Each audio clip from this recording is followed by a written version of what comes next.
All right, this is an Easter warning for both Christians and Hebrews. I'm going to try to put on whatever channels I can.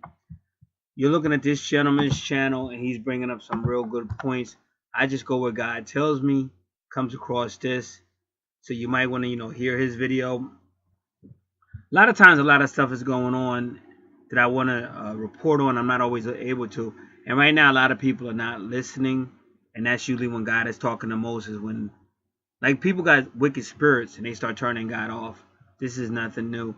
But these are, and Acts chapter 12 talks about Easter. We're getting very close to Easter 2018. And we're in that danger. Like I said, this is red alert for any Christian that's awake, any Hebrew that's awake. This is danger. You're in the 400 years. You're in the waking up of these Hebrews. So it's like red alert for the spiritual military. So, of course, I can't do everything. I've been out here all day. Then I came across this, but this usually is how it is. But I'm going to share what I do know. He said Nadab Abiram. He said something about a fast, which I didn't see, but it did say strange fire. Now I'm going to try to help you understand a couple of things. God said he would make his Hebrews strangers in the land. Now I'm telling you, he's going to liberate those Hebrews by fire.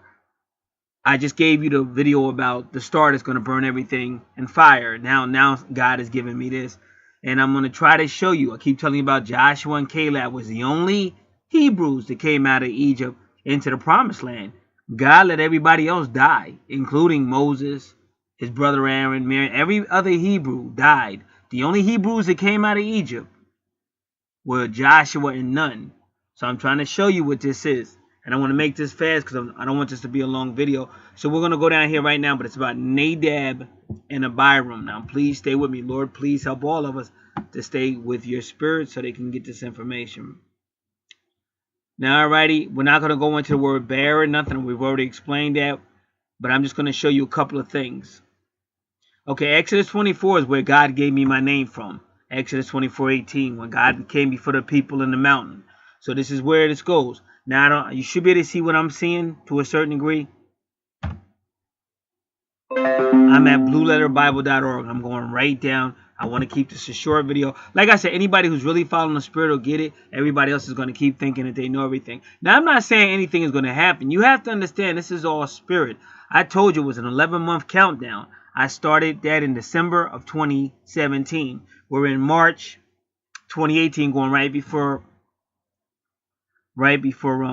Easter, and the Passover is coming on too. And also April 1st is the day of the Moor. Dolo is always teaching you all about April 1st, what happened on that day, why they call it the Fool's Day. But remember, the word fool in the Bible is talking about fallen angels. Folly, fallen, it's all there. The 5 foolish virgins. So it's all there. But see, people are looking for a date and all that. As soon as something don't go down, they want to talk crap and crazy. I don't get caught up in that. I'm just trying to tell you to stay awake. It's up to you. Like I can't hold your freaking hand. That's the problem. You're waiting for somebody to hold your hand, and that's how you can really mess up your whole relationship with God. You're supposed to be getting up, not waiting for somebody to keep showing you, because you usually don't appreciate the person showing you in the first place. I know that from firsthand. So all I can tell you is to stay awake, because this is not a joke. So you can watch this gentleman's video, and then you'll got all this other stuff I'm going down right now. So now Exodus 24 verse 1, come up unto the Lord, thou and Aaron, Nadab and Abihu. That's what we're talking about right now. Nadab and Abihu. And you see that on this gentleman's calendar. He's trying to show you. And 70 of the elders of Israel and worship. See, 70 was, remember, they were going to be in Babylon for 70 years. And that's when Daniel started praying. And worship ye afar off. I just told you that worship is the warship that comes from afar. But you see that warship destroying Babylon in Revelation 18. And it says the merchant or the MERS ships. And it says that they stand afar off as Babylon is destroyed, because they come from afar off. So you guys got to wake up. Exodus 24:9. Then went up. So they keep saying went up. So this is ascension. Moses and Aaron, Nadab and Abihu, and 70 of the elders of Israel. Exodus 28:1. And take thee unto thee Aaron thy brother and his sons with him from among the children of Israel, that he may minister unto me in the priest office, even Aaron, Nadab and Abihu, Eleazar, Ithamar, Aaron's sons. You see like Mars in there, Mars. But remember, any minister is an angel. And I'm trying to tell you, if you really study the Bible, the angels were always priests. Now, Leviticus 10:1. And Nadab and Abihu, the sons of Aaron. And remember, if you study the book of Job, which is all about angels, it was Elihu that spoke to correct Job and the false comforters. It was 3 false comforters. They represent the 3,000 years. Now the 2,000 years represent being in the belly of the beast, which is Christianity, the belly of the great fish. The 3rd day, early in the morning, they go to Moors again, is when the Messiah resurrected, early in the 3rd day. So those 3 false comforters, we just learned what the comforter was. It was sent by God. The Holy Ghost comforter was sent by God to keep these people captivated in Christianity. We just learned that today. For anybody, keep it up. See, God's not joking. You guys may think this is a joke, but I can assure you, I've been doing walking with God for decades. He's not joking. I just told somebody else that God's not joking. You may not get what I'm trying to tell you, but he's not joking. Now, Leviticus 10:1, and Nadab and Abihu, the sons of Aaron, took ether. Now, that's ether. It says ether, but they're talking about ether, the other world, the world of spirits. Took ether of them in his censer and put. See, they go put again. Put fire therein. Putin therein. I've been showing you throughout Bible. If this is your first time listening, it's not my fault. I've been proving this for at least 4 years out here. Now it's getting close. So this is not a joke. So if you just catching on and you lazy, wasn't looking at it, you keep being lazy. God's not playing. It's all about that fire. I keep trying to tell you. That's what incense is. You burning with fire. That's what you see in Revelation chapter 9. When that angel comes down and opens up the bottomless pit, it's a black smoke that's going up, representing that incense. Incinerator is the heat. And God became incensed with the people, the anger of God. And put fire therein, and put incense therein, and offered strange fire. But that offering is the enemy.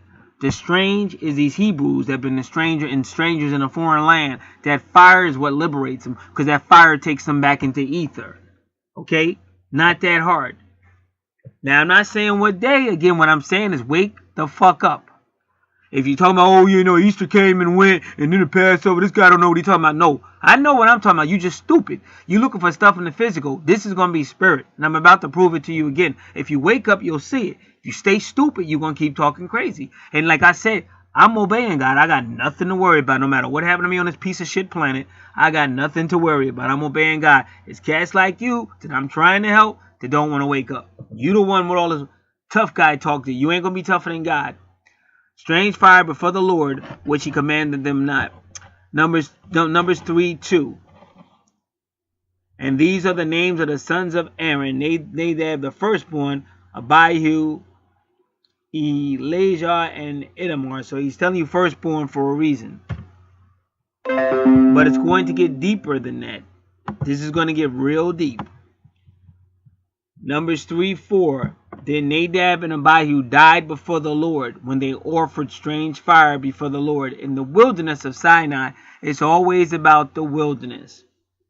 And they had no children. Now remember, Joshua and Caleb was a son of Nun. Why Nun? Because it's no matter. They go into spirit. No children. And Eleazar and Ithamar ministered in the priest's office in the sight of Aaron their father. Now that could mean something, but you would have to study the whole thing.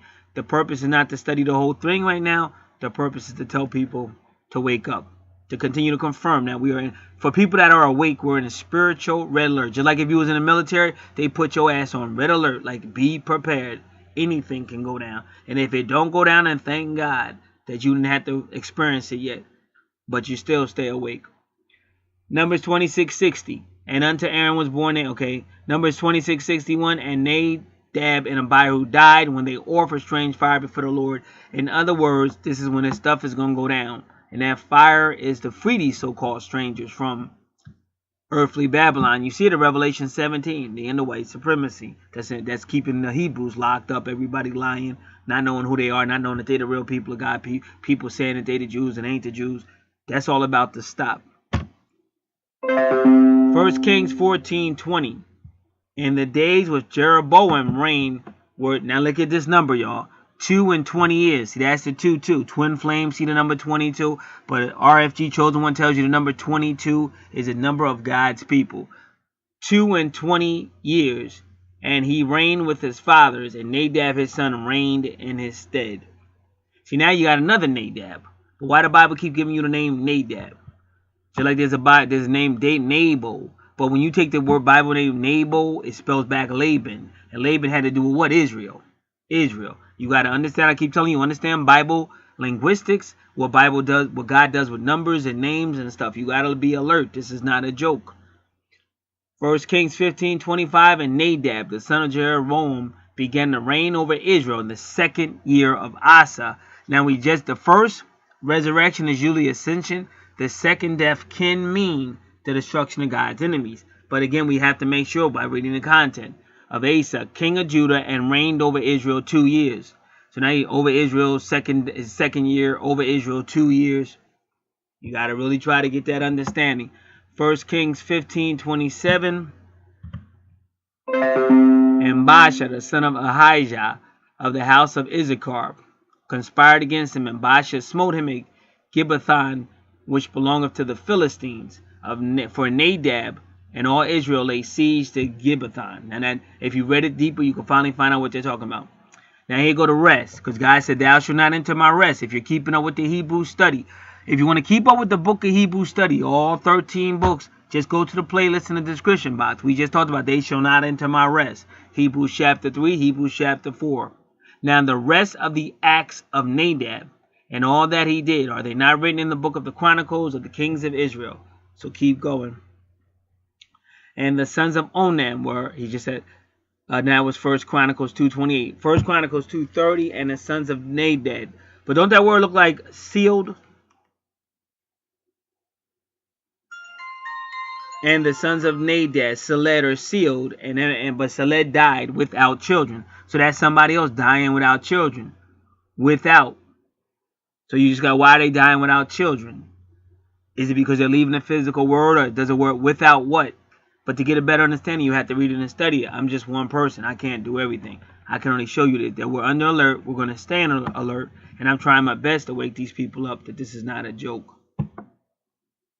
1 Chronicles 6:3.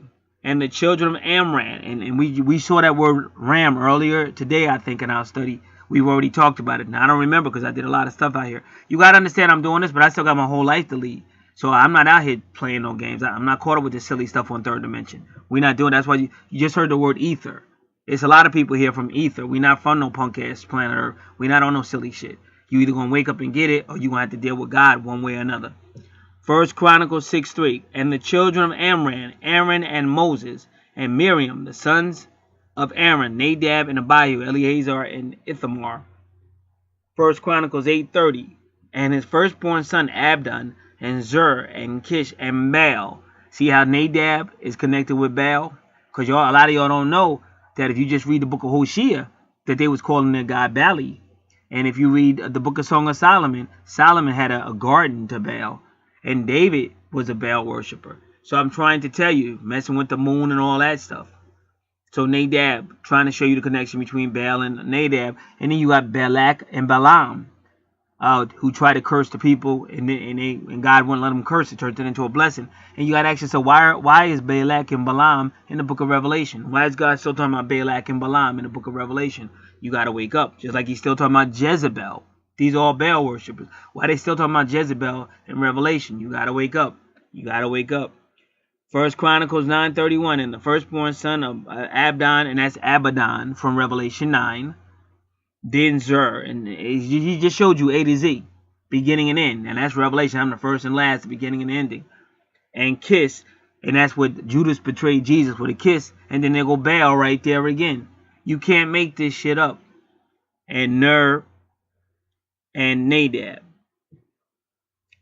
1 Chronicles 24:1, and these are the divisions, because I told you God is making a division. The same time I told y'all God was making a division, Vladimir Putin said he was making a division, and I just showed you the word Putin yet again with this fire. You can't make this up. He already told you got a Satan number 2, he called it. So why is he calling it number 2? Satan number 2, he got appointed to the U.S., primarily Florida, if necessary. Putin just said that. Check your news. Now, these are the divisions of the sons of Aaron. The sons of Aaron, Nadab and Abihu. Okay, we already read that. First Chronicles 24:2. I mean, we read it earlier on one of those other books or whatever, one of those other Bible books. And Nadab and Abihu died before their father and had no children. So they keep telling you they had no children, but that can mean because they went into a spirit world. Because that's what's going to happen. A fire. These are the two gentlemen that offered the strange fire, and they had no children, because you ain't going to have no children if you're going in the spirit. You're going to be eternal. Therefore, Eleazar and Ithamar executed the priest office. And even that's interesting when they say executed the priest office. So what priest was executed? Well, we know one priest that was executed, and that was Yeshua HaMashiach. So you got to really try to get this. So that's it. You can wake up. You can watch that gentleman's video right there. And I'll probably put it back in again and maybe see more of what he's saying. But all of this is coming out right around Passover. That's why I said everything God does ain't going to be a big boom or somebody smacking you in your face or something. This is spirit. You get it in the spirit. Like I see it clearly. It's not that big. I know what's going to happen. But everybody else out here, they just playing games with God. And you got to be somebody or talk a certain way or be saying some stupid shit. You either going to go back to the word of God, because that's how y'all felt the first time. I just studied with y'all. John chapter 14, John chapter 15. He said, you love me if you obey the word. So if the word is being shown and you running from it, or somebody talking about hell going to burn and you running from that, you still in disobedience. And that's why it's taking so long. Everybody mad, why ain't he coming? Because y'all won't get your shit together. This is Gat. I'm out.